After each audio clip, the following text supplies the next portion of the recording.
وصول اول مغربي الى الجزائر. عبدو عيد موحدي. انه فرس الجاسوسي يا مولاي. دواء فرس النهر هذاك راه موطور ديالك ما عارفينش تسوقوا، جي نهزينو غنخرجوا لي على موطور هكاك ربحوا معاك. شو راه بحال قرينا هذا والله غيوقع، راه عرفتي فين خرج هذا الفيلم هذا. وشو تحيه سعيد ناصر في هذا المنبر هذا، وزعما فهمتي بحال كان عارف كان جاي من المستقبل، حتى هنايا كان جاي من المستقبل رجع للماضي، يعني كان عارف هذا البلان غيطرا وبلانه. اعلان بسيط، خوكم لاباي قريب ان شاء الله تا هو يدير لي ستريم. انا عاوتاني ستريمات هلا.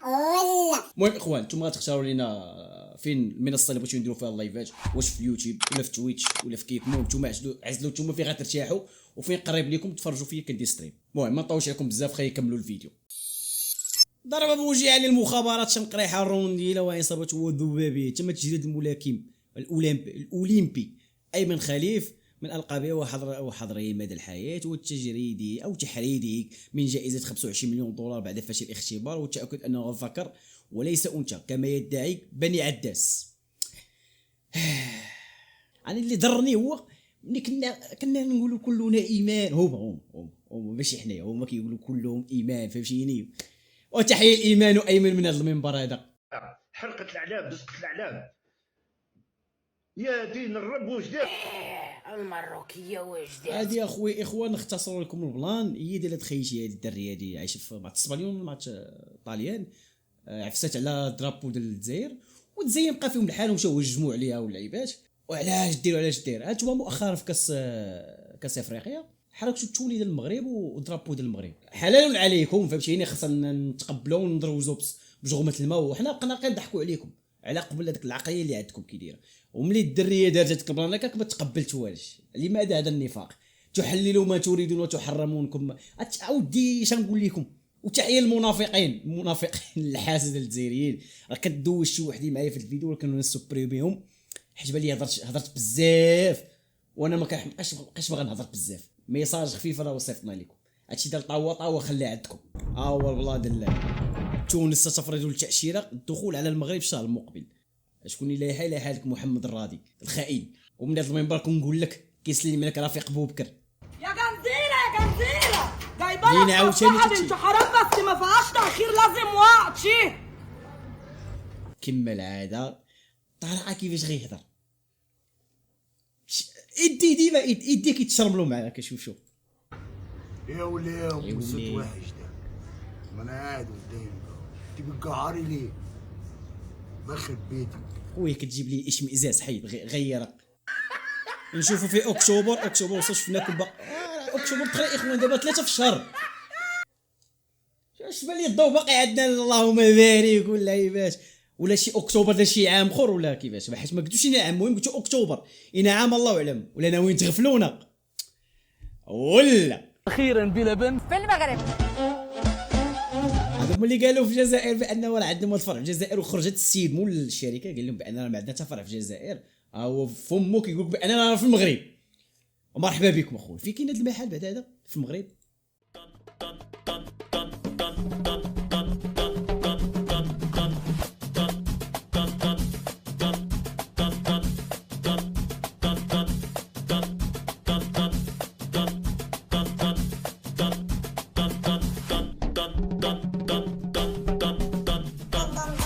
زين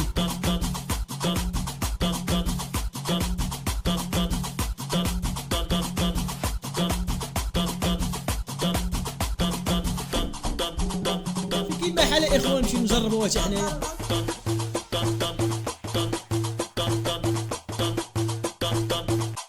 انت دير البوست ديال اليوم تلاقاو البوست الجايه. واش لينا فين بلاتي نشوفوا فين هادشي كيف في كازا في المعارف عندنا انا في كازا. انا قريب عندكم انا قريب ان شاء الله نمشي لها ونقول لكم تجربتي هناك الاخوان.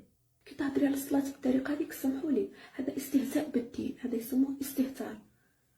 مانيش دوك كاين ناس تقول لك هاكي تلعب به وكذا لا انا مانيش نجي نقول اني كذا وكذا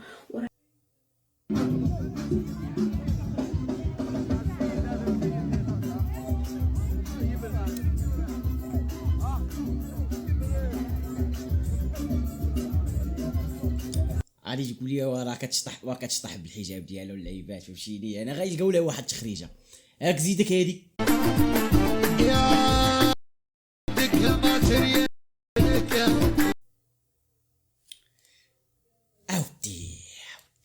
الله يسر الله يسر. وليت تذكيري فقط، راه كيف ما عندهم غا هما كيردوا راسهم بانهم راه ما عندهم والو، باش نكونوا باش قبل ما تكسيروا في كومونتيرات شي بعضين. Tu penses quoi du maillot du Maroc? Attends, je te montre. Magnifique, le maillot du Maroc. زيري هذيك ديجا شفت واحد الفيديو ديالي. are you? اش اللي قلنا هو الفيديو اللي كتشفط عليه ديالي. Zara, Ça va? ça va, impeccable. Écoute, on est content de te recevoir. Alors, on est où ici? On est à Montpellier. Dans un petit village à côté de Montpellier, c'est ça? Exactement. D'accord. Bah, écoute, je te laisse te présenter. Donc, ton prénom? Je m'appelle Zara, j'ai 20 ans, j'habite à Montpellier. Je travaille dans une boutique de luxe, D'accord. Dans quoi? Parfumerie, vêtements? dans les sacs à main. D'accord. On va pas te donner de nom, mais le genre de sac à main que toutes les femmes aiment avoir, c'est ça? Exactement. D'accord. Et ça va, ton métier te plaît? Ouais, j'adore. Ouais, tu es provocatrice, quoi. Ouais, mais ça amène de la clientèle, hein. Bah Faut oui. pas croire, hein. Ah bah oui, j'imagine. Et dis-moi, au fait, tu es de quelle origine? Je suis algérienne. Algérienne. Oui. D'accord.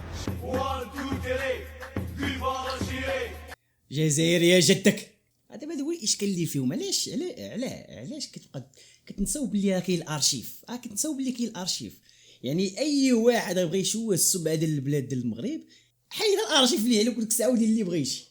العقل الجزائري غالبا وإن وضعته تحت المجهر فلن تكفيك الملفات لإحصاء تركيبته، فهو مزيج من تراكمات تاريخية قاسية قد ورثها عبر الأجيال، وهذه بعض منها. أولا، لا تناقشني بل تعال لنتصارع. قلنا سابقا أن الجزائري تغلب عليه ثقافة الجدال وليس النقاش، وأن الجزائري إذا دخل معك في نقاش فهو ليس بدافع تلاقح الأفكار، وأن تكون الاستفادة من كلا الطرفان، بل نيته الوحيدة هي فرض وجهة النظر الخاصة به، لأن الجزائري يرى في النقاش كلعبة شطرنج الفوز ولا غير، فبالتالي يلجأ للصراخ والشتم والتخوين، فلعله يكسب فوزا معنويا وبطولة وهمية ليضمد بها فؤاده المتزعزع، لأنه العقل الجزائري غالبا ما يفسر النقد البناء على أنه تهديد لكيانه، مما يجعله يعوق تطور عقله النقدي الجماعي. سبحان الله وسبحان الله.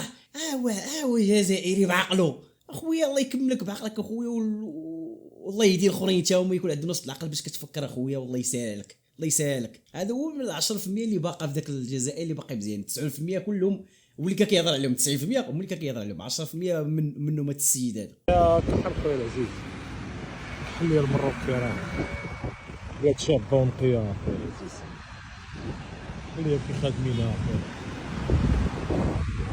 يخدموا وحده كي هادي ويديروا فيزا. انا جامي شفت زريبه دير فيزا على دوله شابه عليها. خويا العزيز، خلينا نبقاو البنيه التحتيه وليسباس فير والارشيتيك.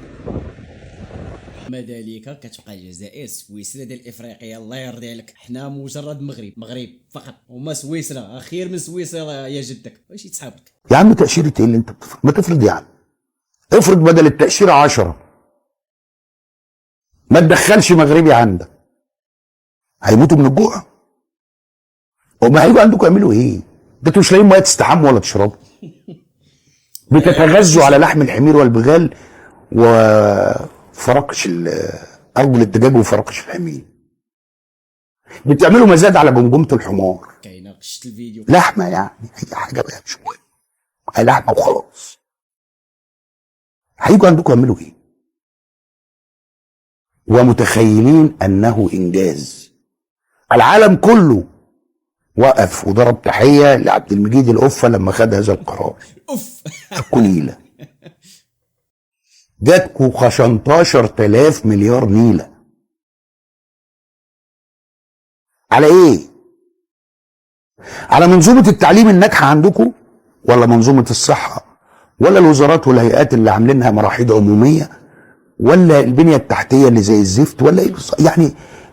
سبحان الله، ربي يعطينا القوه والعزاز على جميع الناس، الا بغات واحد الجزائريين والافارقه، جنوب افريقيا ماشي الافارقه، جنوب افريقيا وبعد الدويلات فهمتيني، الكوبا حتى هي كذلك فهمتيني، داعمين دوله تشيندوف حتى هما فهمتيني. هذا بفضل ربي وصافي. Alors que j'étais plein d'insouciance, mon premier contact avec le pays va s'avérer être un véritable festival. Lors de mon passage en douane, j'ai fait l'expérience de l'administration algérienne. Je vais être franc, c'était à elle seule une aventure au cœur des années 70. هذا فرنساوي. Véritable leçon. ليش هذا باباك فرنسا او ماماك فرنسا، اتحداك يا الكرغولي تخرج تهضر عليه، ما تقدرش هو فرنسي، وقول احد راه عامل مخزن. Leçon de désorganisation. J'ai dû passer 4 ou 5 contrôles d'identité, où le deuxième guichet me demandait de remettre un papier au cinquième, mais surtout pas au troisième, sinon il faudrait revenir au premier. Et puis, quand j'ai cru que c'était fini, c'était au tour de la moto. Et là, j'ai littéralement attendu 4 heures. Pierre. 4 heures pour quelques tampons. Un type qui s'étirait du bureau pendant 30 minutes pour revenir tel une fleur, comme si de rien n'était. Au même moment, un Algérois devant moi se retourne et me dit désabusé. Et ouais, imagine une administration française gérée par des Arabes. On éclate de rire, et juste après ça, il me prononcera la phrase que je vais entendre le plus de tout mon voyage. Bienvenue en Algérie. مرحبا بك في الجزائر، مرحبا بك.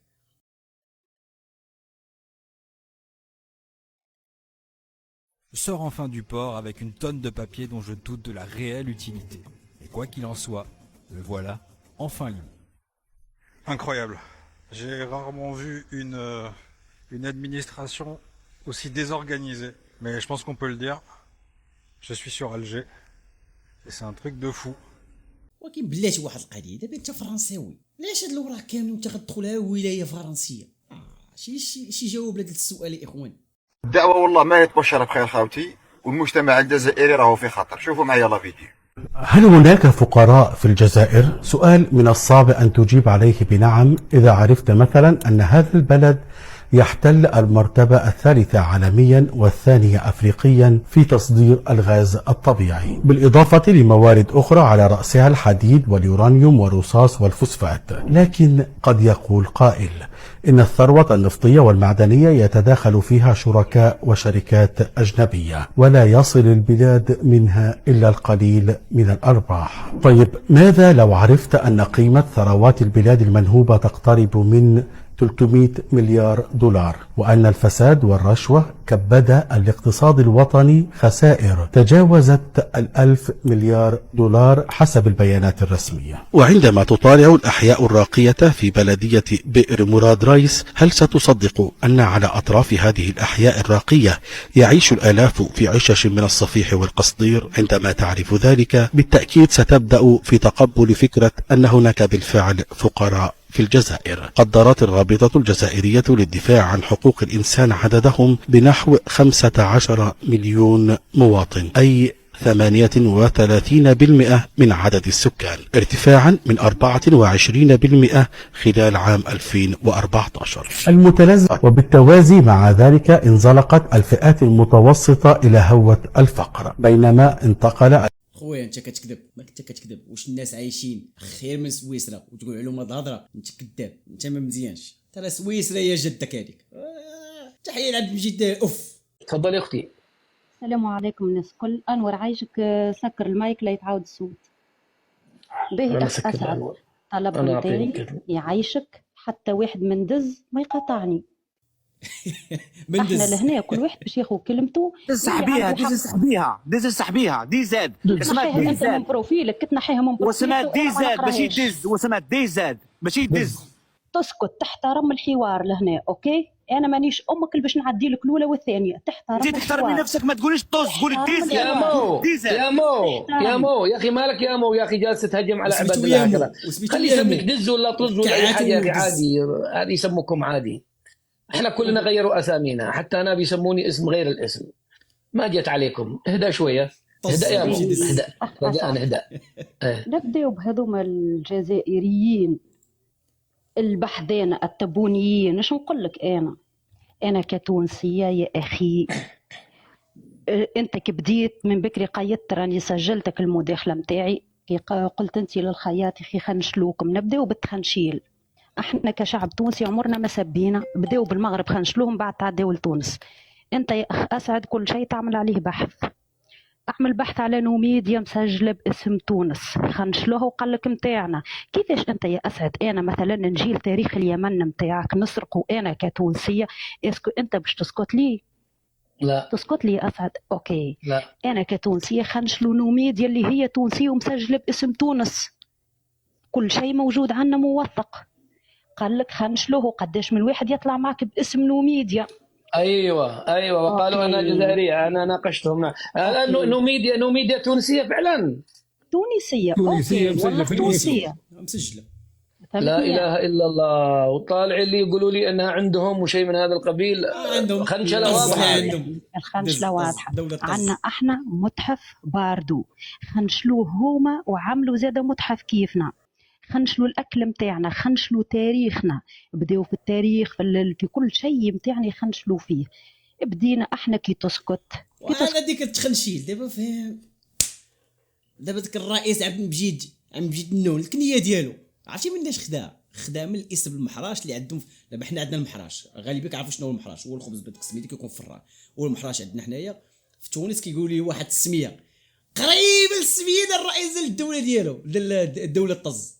هذاك الرئيس ديال الكنيه ديالو يعني خونا خنشل السميه من الله يرضي عليك. انا عم بجيت النونه كيعرف شنو يخنشل، كيسحبنا ما غنعيقوش فيه زعما. هما يتباهوا ويتبجحوا بتاريخنا احنا، بملابسنا التقليديه، بمأكولاتنا. ومن بكري انت شفت كي قلت لك الجزائري اي والاخ ولد العاصمه شكرا ليه اللي قال لك النشيد الوطني متاعهم راهم كل عام يخلصوا عليه ماما فرنسا. هذه حاجه معروفه. اثناء حتى شي جزائري كذب لي هذه النقطه هذه. واش يمكن لك بانك تقول تقول انا زعما تقول النشيد الوطني ديالك فشي بين برشي لعيبات بدون ما تاخذ ترخيص من عند فرنسا؟ وكذلك الا بغيتي تصلح شي دار اشنو خاصك دير؟ خاصك تاخذ لوطوريزاسيون من فرنسا باش تصلح دارك تصبغها لبرا. وكذلك هو ميشيل باقي اليوم هذا كنتحداكم على واحد ما باقي ما طلعش ليا وثيقه الاستقلال ديال الجزائر ديال دوله طز. يعني العام هذا 2024 منساو ما خلصوش عليه فرنسا في الالعاب الاولمبيه. رفعوا العلم هذاك نتاعهم بالنشيد الوطني التونسي خاطر ما خلصوش عليه ماما فرنسا.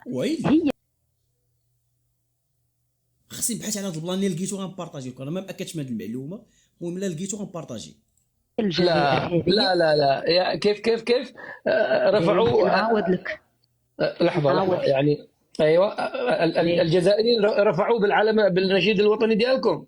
اي النشيد الوطني التونسي رفعوا به العلم نتاعهم في الالعاب الاولمبيه في فرنسا خاطر ما خلصوش هما على النشيد الوطني بشي. مو معقول والله كيف ما نحكي لك. الله فهمتني؟ هذه يا هشام دي زاد. والله لازم انك ترد عليها انت هذه. اي لازم. عيدي لحظه يا هشام. مو لا هشام ولا لحظه يا هشام. عيدي الروايه اختي، عيدي الروايه لو سمحتي. 2024 في الالعاب الاولمبيه الجزائر كل عام تخلص فرنسا على النشيد الوطني باش يعدوه عام كامل. 2024 ما خلصوش الفلوس لفرنسا، رفعوا العلم نتاعهم الجزائري بالنشيد الوطني التونسي. سهله المعلومه. انا ما مأكدش من هذه المعلومه. انت لهنا تحبني انا كتونسيه نسكت ونزيد باش نوضح لك برشا نقاط خويا. بلاتي نطلق نشوفوا نتاكدوا من البلان هذا. A few moments later. يا اخوان درت البحث ديالي. كاين واحد الفيديو، المهم كاين واحد الفيديو ديال بانه كاين النشيد الوطني ديال تونس كيتعزف في داك في الاولمبيات، ولكن ملي تعمقت شويه في البحث انا خوكم لابا كنبارطاجي الحقيقه لقيت بان هذاك الصوت مهزوز من واحد الماتش ديال تونس وقيله تونس الجزائر وقيله، وكان الجمهور كيردد النشيد معاهم. وفيديو اخر حتى هو في نفس البلاصه ديال الاولمبيات بانه بنشيد جزائري، يعني ما كتعرف من هذا واش اوريجينال ولا لا. نقدر نقول لكم بهذه المعلومه مغلوطه، نقدر نقول لكم معلومه مغلوطه من تونسي للجزائري. حقه نحن لا ننافق ولا نرسل الكذب. ويا أسعد على هذا طلبت منك المقاطعة عليه ونحبك أنت، أنا نخاطب فيك أنت تفهمني. ديما يقول لك احنا نوكلوا في تونس، النقطة هذه نحب نوضحها لك، واحنا نجو ندخلوا لكم في العملة الصعبة. ركز معايا في النقطة هذه أخ أسعد. دينار التونسي يرجع ب7000 جزائرية، يعني 100 دينار تونسية ترجع ب700 جزائرية. هو لهنا يقول لي أنت التونسي كي يدخل للجزائر بمليون واحد تونسي يرجع 7 ملايين جزائرية، يعني يشتري بها اللي يحب التونسي يعيش بها باقي زمانه. فهمتني؟ بينما الجزائري في الباسبور متاعو ما عنده الحق فقط في 100 أورو اللي هي تتصرف بالفلوس التونسية 300 دينار تونسية. وإحنا لهنا نزيد نعطيك حاجة أخرى اللي الأطياف الجزائري عفوا خليني هذا عشان أفهمها. الجزائري إذا خرج لا يحق له إلا أن يأخذ 100 يورو. فهمتني؟ لا لا لا لا لا يطلع ب 1000 اورو. لا لا لا لا لا مجوز مغالطه. يا مو هو انا هذه المعلومه ما عرفتش، ما مأكدش منها بحكم بان ماشي جزائري. الا كان شي جزائري شريف وحر يصحح لنا هذه المعلومه الاخيره. انا جيت حطيت لكم معلومه صحيحه، يعني ما جيتش ضدكم ولا جيت معاكم شي حاجه. انا ناقشت الموضوع وعطيت الحقائق بان هذاك الفيديو ديال فيه الناشد التونسي بانه فيك، فهمتيني. خذ الصوت خذ من واحد الجهه اخرى وتدار في ديك الجهه تما يعني. وهنا جاوبوا بالحق واش هادشي اللي قالت واش بصح نيت ولا لا.